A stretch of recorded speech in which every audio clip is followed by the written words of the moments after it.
گھر نمبر 13 کا خوفناک راز سارا اور ڈینیل ایک جوان جوڑا تھا جس نے ہمیشہ ایک تاریخی گھر خریدنے کا خواب دیکھا تھا۔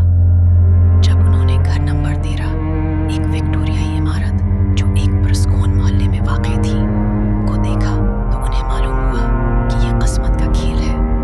گھر خوبصورت تھا، اس کی زینت دار تعمیر اور وسیع باغوں کے ساتھ، لیکن اس کے بارے میں ایک انکار نہیں ہونے والا احساس تھا۔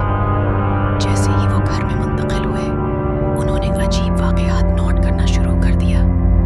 دروازے خود بخود کھل جائیں گے، ٹھنڈی ہواؤں کے جھونکے کمرے میں چل پڑیں گے اور انہیں دیواروں کے ذریعے فراق آوازوں کا سننا پڑے گا۔ رات کو وہ خوفناک آوازوں سے جاگ جائیں گے، جیسے کوئی گھر میں گھوم رہا ہو۔ مدوجہ اور خوفزدہ ہو کر سارا اور ڈینیل نے گھر کی تاریخ پر تحقیق شروع کر دی۔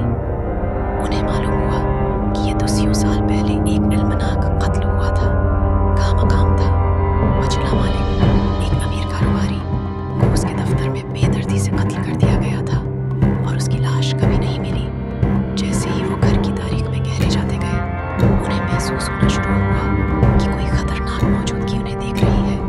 انہوں نے محسوس کیا کہ کچھ شر گھر کی دیواروں کے اندر چھپ کر مناسب وقت کا انتظار کر رہا ہے۔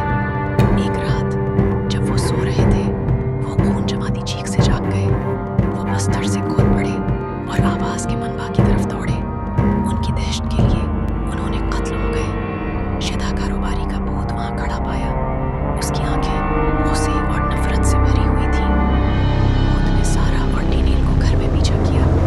اس کا روحانی شکل غیر معمولی رفتار سے حرکت کر رہی تھی۔ انہوں نے خود کو اس مطالعہ میں بند کر لیا جس کمرے میں قتل ہوا تھا۔ جیسے ہی بھوت نے دروازہ کھٹکھٹایا، انہیں احساس ہوا کہ بچنے کا کوئی راستہ نہیں ہے، بس جب بھوت دروازہ توڑنے ہی والا تھا۔ سارا نے ایک چھپا ہوا راستہ یاد کیا جو اس نے گھر کی تلاش کے دوران دریافت کیا تھا۔ اس نے ڈینیل کا ہاتھ پکڑا اور اسے تنگ راستے سے گزارا۔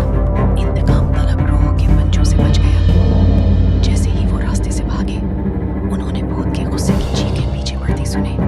آخرکار وہ باغ میں پڑ گئے، گھر نمبر 13 کی خوفناک موجودگی سے محفوظ۔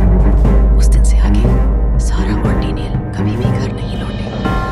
گھر نمبر 13 کا خوفناک راز نے انہیں جسمانی اور جذباتی طور پر داغدار کر دیا تھا۔ انہیں پتا تھا کہ وہ موت سے بھی بدتر